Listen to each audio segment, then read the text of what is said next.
Isang napakagandang araw sa inyong lahat. Panibagong araw at panibagong buhay. Canada na naman tayo mga kamamaw. Today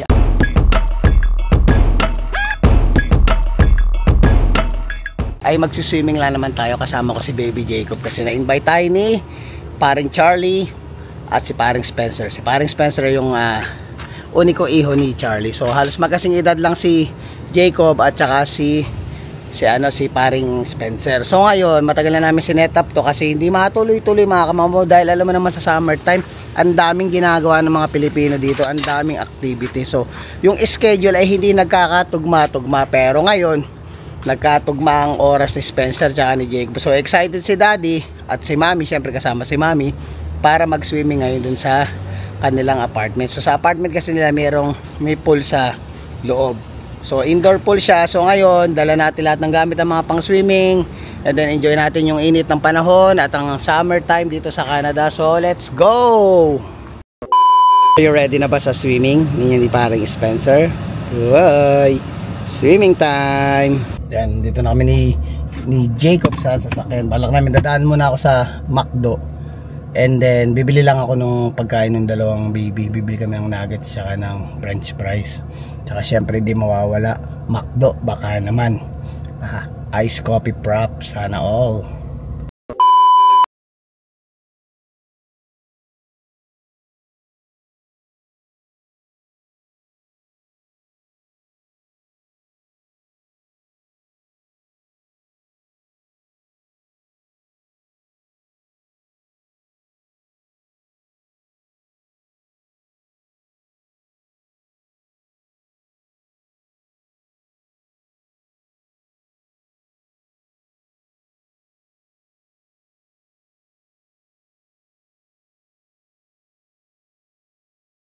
Oh, dito na kami.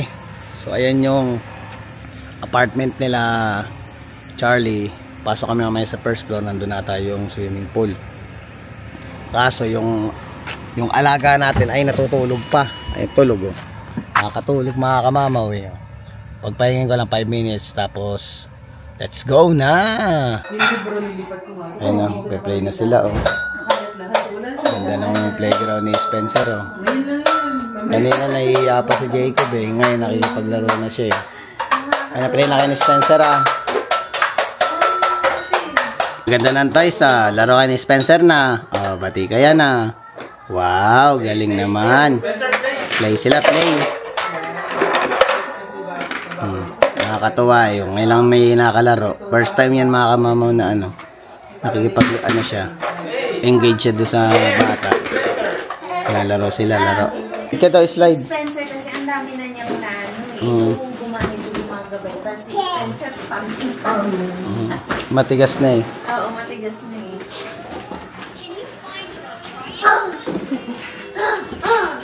Share mo.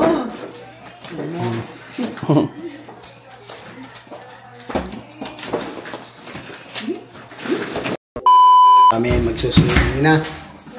Oh, ito pala yan. Yan. Ready na.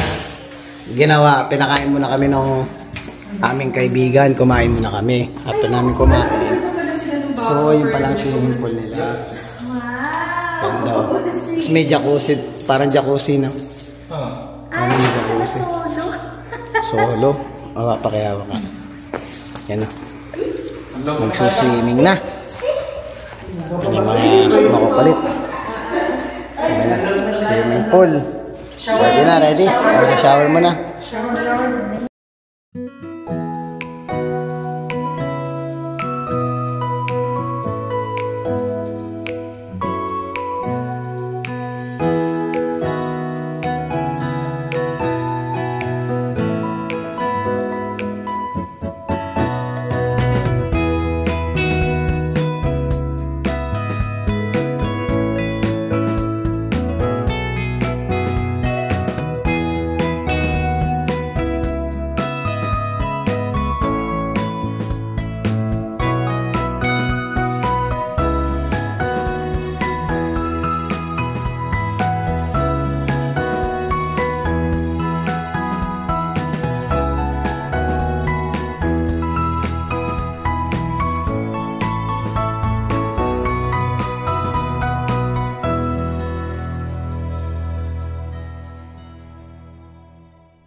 kamamaw.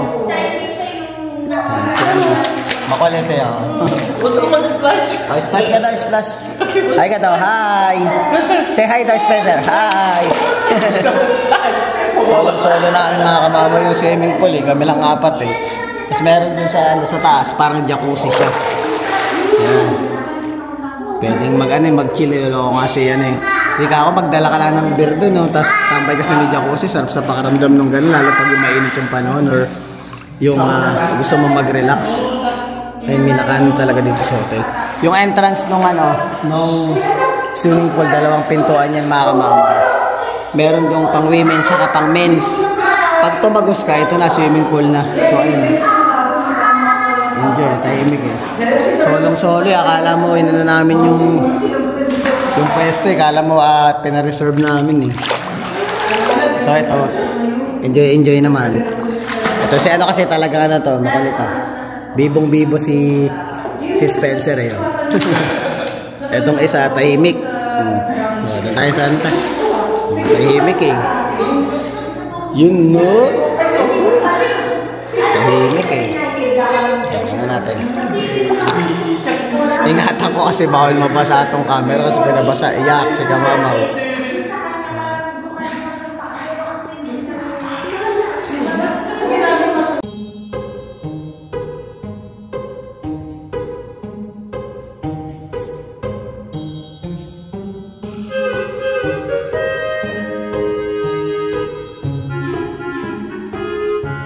Mamo, try natin tong jacuzzi. Mamo, sarap po. Init. Alam mo yung mga pakaramdam na, yung nagkakaedad ka na, ito yung mga gusto mong pakaramdam ng tubig. Oh. Init. Ay di kasi pwede si Jacob dito eh. Kaya pinahawa ko na kami sa sarap. Sabi ko nga Charlie, kung dito ako nakatira, malamang sa loob ng 1 linggo. Hindi pwedeng hindi ako tatambay dito. Sa spot na to. Yan. Kasi bawal lang magdala ng alcohol dito sa swimming pool. So, sarap niya no. Kahit mga 1 hour ka lang nakababad na ganyan. Solong-solo namin yung sarap. Mainit, sarap sa pakaramdam. Sulit na sulit yung day off ni kamamo ngayong araw na to. So, after neto, nag-aaya si Mrs. Magpupunta daw kami sa Midtown. Ikot lang kami konti. So ayun, nagpapasalamat ako dun sa kay Charlie at sa misis niya na nabigyan kaming chance na makabanding namin si Spencer. Magkasama yung 2 bata kahit paano si Jacob ay medyo nakita na natin, di ba? Noong una medyo nahihiya siya, ngayon medyo na siya, naging alok na siya kay Spencer, nakipaglaro na siya. So yun ang hinahanap namin palagi, kaya hanggat maaari ginagawa namin paraan, nilalabas namin yung mga bata. So syempre pag lumaki na sila, tapos magkita sila, maglalaro sila, alam mo yun, sabi ko, mas maganda dalasan namin yung pagkikita ng dalawa kasi magkasing edad kasi silang dalawa, kaya sila yung dapat magkakalaro. Ayun siya, shoutout din kila JM, sino pa ba, kay Junior, Garcia, kay Mark, ayan, yun yung magkakaedad yung anak eh. So pag naglakihan sila yung magkakalaro. Nagyaya na sila. Aahaw na daw, aahaw na. Thank you kami kay Spencer. Ayan na. Thank you po. Say bye-bye. Say bye. Salamat po.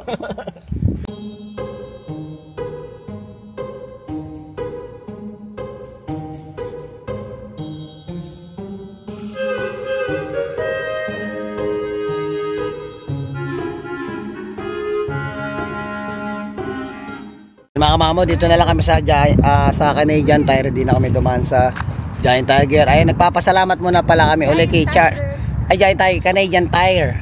So sorry naman, ayun na, kinorek tayo. Ay, nagpapasalamat kay Joji at saka kay Charlie Galvez. Yan, tsaka kay paring Spencer sa pag-welcome sa amin. So syempre hindi mawala mga kamamo, pakihawak mo naman to. Iligay mo, ayan, sa harapan. So mga kamamo, shout out kay MG Forma. Yan, sa mga gustong umiscore. Ganda oh. Model ko na. Yan, sports apparel. Ayan si Dennis Rodman. Ayan, so sa mga gustong umiscore, $25 lang yan. Ito yung kanyang Facebook page. Message lang kayo. Maraming salamat. Ayan, pasok muna tayo sa sa March. Silip lang tayo ng sapatos. Pero hindi pa naman tayo bibili kung sakali lang sa mga susunod na ano. Alam natin kung ano yung idea na pwede nating biling sapatos. Kasi minsan di pa tumatagal ng 1 year, talaga nasisira agad yung sapatos natin na pantrabaho. Hindi mo naman maiiwasan kasi talagang minsan hindi mo accidentally tumatama sa mga paleta. Alam mo yun. Saka syempre nasa warehouse tayo. Medyo kailangan much more on heavy duties yung nagagamit na nabibili nating ano. Ganda ng Carhartt. Nabibili nating sapatos. So ngayon magtitingin ako kasi nakaraan. May napansin ako dito. Ganda ng tsinelas na to. Pang summer ano eh. Tingin tayo ng ano, yung sapatos. May mga bagong labas ngayon eh. Meron akong feel na pag ganito kasi mga kamama, masyadong matigas. Alam mo yung parang pang mga welder. Pang welder kasi yung ganito eh. Pero mga kamama, sigurado tatagal yung ganitong klase na sapatos.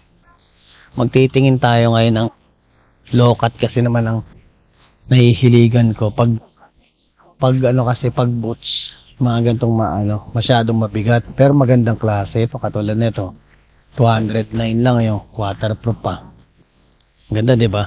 Kasi kagandahan naman sa ganito, kung ganitong boots, pag yung winter time kasi usually, pag hindi ako, pag pumapasok ako, pag winter time, hindi ako nagpapalit ng sapatos. Kung ano ko pumasok, yun talaga yung suot ko, ganun ako. Di katulad kasi ibang katrabaho natin, iniiwan nila sa trabaho yung yung sapatos nila, so doon nila sila nagpapalit. So yung mga ganitong klase mga pwede na rin yung mga ganyan, 219. Ito medyo mas mabibit ko pa to. Kaya mas gusto ko yung more on parang hindi na ako bibili ng ng winter boots ko. So automatic mga waterproof. Pwede nang gamitin sa resistant ox. Hindi nakalagay ng waterproof eh. So hindi pa rin ito yung pero ganitong klase lang. Mga ganyan. Kung sakali magbuboots ako. Pero yung Caterpillar, pag sinuot mo, di ba, ang angas eh, no? Alam mo yung parang lalaki, lalo pag yung brown. Parang lalaki yung itsura mo. Yung mo, yung dating pag sinuot mo. Ang ganda. Ito, nakalagay yun. Healthtech waterproof. Ayan, ganda. Yung mga magagandang klase. 229 siya. So, ibang naman siya. Ganda siya. So, dito, ikot tayo. May nakita ako na medyo low cut siya. Pero, hindi na tayo gagraduate na tayo sa parang mga kala mo mukhang running shoes na sapatos lang na yung parang mga ganito. Ayoko na din ako uulit sa ganyan. Mabilis siya. Actually, parang ang bilis siyang maluma. Yun ang inaano. Ang bilis siyang maluma, to be exact. Ito ganito kasi nakarang binili natin eh. Maganda siya pag tinignan mo, maganda, 'di ba? Pero pag tumatagal na mga ilang linggo pa lang makikita mo na yung difference ng parang biglang nagbabago na agad yung niya eh. Tsura niya eh. So moro na tayo, hanap tayo ng magagandang klase. Ito naman tawag dito. Kala mo sa Air Max eh. Siya. Naghahanap lang ako para kung sakaling bibili ako sa susunod. Pagpunta ko, dadamputin ko na lang. Ito, magaganda rin yan, Maganda. Maraming maganda mga kamama, honestly. Maraming maganda. Ito, iba na to. Talagang sapatos na running shoes na yan. So, kung sakaling wala tayong makita dito sa Marks, may mga katrabaho tayo na may mga lugar silang nabibilan din ng sapatos. Yan.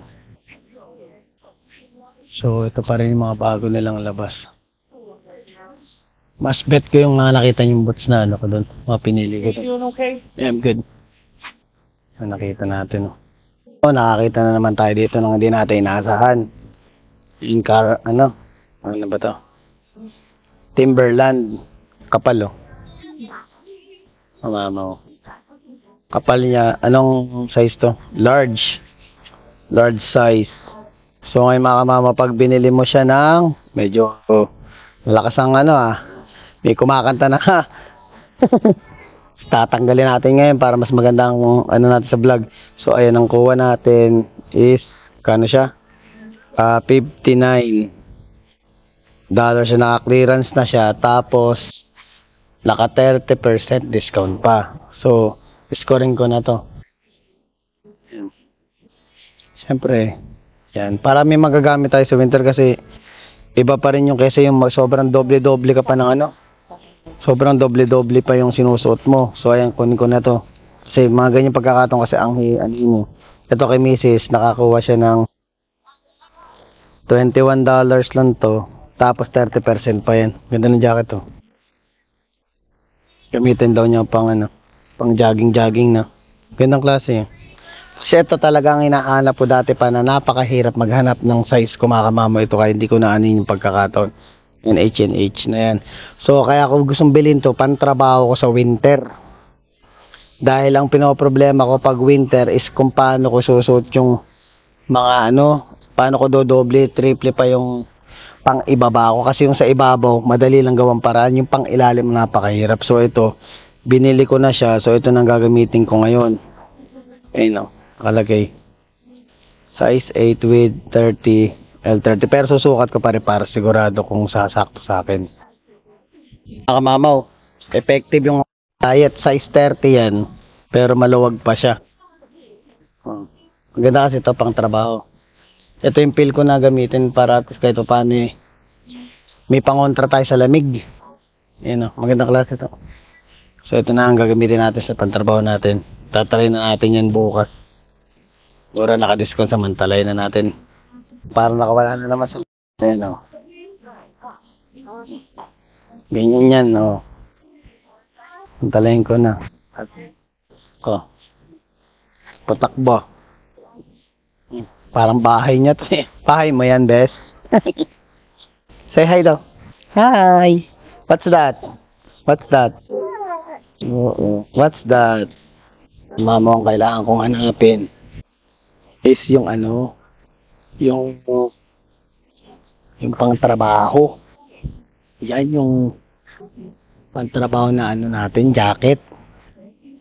Hanap ako ng ganyan, nung naka-best. Tingnan natin baka yung Carhartt naka-sale. Dito binili ni Mrs. yung panbigali niya sa akin ah. Hanap tayo ng jacket mga kamamaw. Yung ganito. Na medyo abot sa ano natin, sa budget natin. Check lang tayo. Medyo na ano ko eh. Bigay ko lang muna si Jacob kay Mrs. Balik ako dito. Nagsilip-silip ako dito. Yung pinunta natin kanina doon sa kabila, tinanggal ko na nga yung salamin ko para mas makikita ko yung itsura talaga nung ano, nung short, yung ano, yung short tuloy, yung mga bibili natin na ano. Ang mamahal, hindi kaya ng ano, hindi kaya ng powers ko mga kamamaw. Yung mga ganun jacket na pang ano, yung mga ganito. Hindi kaya ng powers natin, 100 plus. Ay sabihin mo naka-discount siya. Kano to? 224. My God. Overall siguro to kasama yung ano. Wala, hindi kaya ng power siya. Hindi ko, kahit sabihin natin naka-sale yan na 50%, hindi pa rin ako bibili niyan. Hindi ko siya, ano. 34, magkano ba to? Kasi parang pang karpentero kasi yung itong pantalon na to eh. Yun, parang mga pang mekaniko. So, ito, try natin itong mga ganito. Tingnan natin. Pero kasi mga gatong brand mga kamamaw, talagang masasabi mo ano na siya. Gandang klase yan. Hindi ka basta-basta ganyan. Sabihin eh, pang matagali, pang karpentero eh. Maraming bulsa. Pang construction. Yan pwede. Ito naman meron mo kasing ganito sa co-op eh. Ang hinahanap ko yung jacket na ganito. Nakita ko sa katrabaho ko kay ano sa Costco.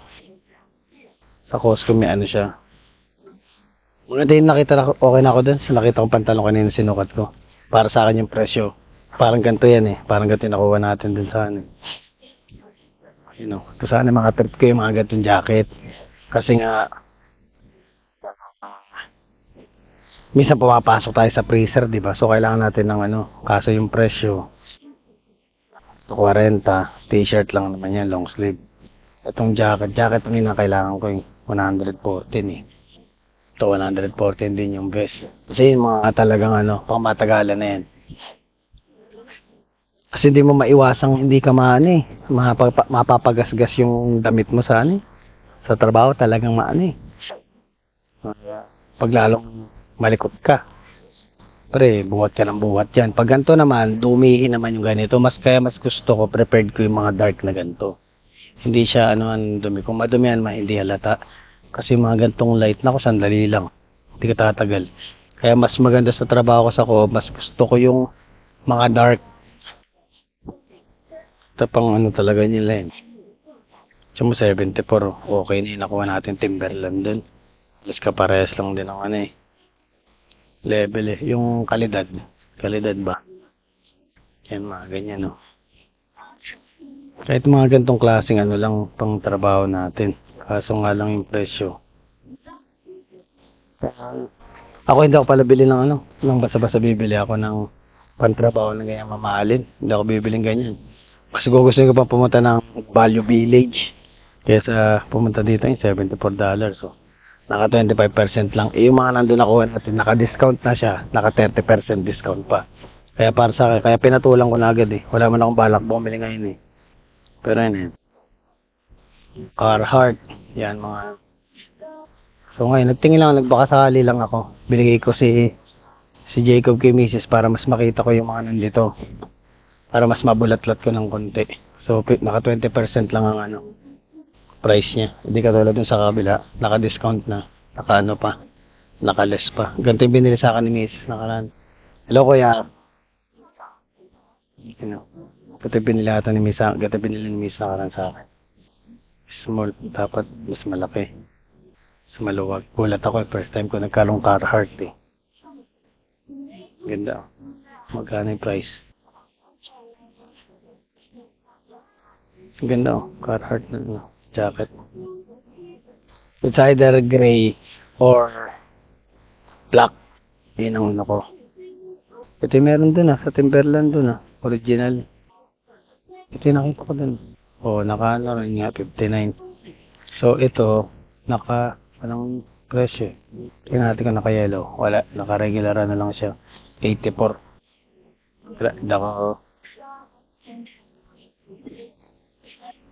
Hindi kaya ng powers natin yan. Hanggang sa lang tayo. So okay na tayo doon. Sakaling ganito, Dollarama tuloy. Value Village na lang ang maghahanap. Pero yung pantalon na nakita ko doon, kunin ko na talaga siya dahil naka-discount na siya talaga. Kumbaga yung presyo pang kuripot. Nandun na tayo sa point na yun. Mas okay na sa atin to. Yung mahal din pala, 100. Okay na yung nakita natin doon. Hindi na ako magpapalit ng di-decide. So, nasan ba yung dalawa? Pakita ko na muna yung pili natin. Ayun, ganito yun Ayun Not bad na, di ba? H&H na pang work na to. Okay na. Ganda na yan. Magandang klase na yan. Pang heavy duty na trabaho. Saka yung t-shirt yung Carhartt 29 tapos 30% pa. Magkano na lang sabihin natin kung 30% yan. Kalahati 12 na lang baka. 18 bucks na lang to. Ganda. Let's go na. So ito na napili natin. So dito na. Ito hindi ko na talaga bibitawan to. Na to. Pang natin. Pang winter na natin yan. Para medyo doble-doble ng konti. Papatungan na lang natin. Tapos itong jacket, Timberland, huwag na natin palagpasin, naka-discount na Ganda makapal pang winter yan Let's go! Wow! Jacob Birds. Yan mga kamamaw, kami ay uuwi na, magpapahinga dahil mamaya naman mga alaga naman nating mga dogs ang papasyal ko sa park. So sana na-enjoy nyo to. Siyempre na-enjoy namin mag-ama. Hindi lang naman ako nag-enjoy, lalo yung nanay tontawa siya kanina habang nakikipaglaro si Jacob. Na namin na kahit paano yung alam mo yung nakikipag-interact na siya. So mararamdaman mo na hindi siya masyadong nakikipaglaro sa bata dahil nga madalang lang makakita ng bata si Jacob. So ngayon pero natutuwa kami kahit paano. Ganun siya kabilis mag-adapt na after ng mga ilang minuto lang ay nakikipaglaro na siya kay Spencer. Kaya maraming salamat doon sa pamilya Gualvez. So maraming salamat sa inyo mga kamama. Please don't forget to like, share, subscribe, and hit the notification bell for more updates of my videos. See you mga kamama.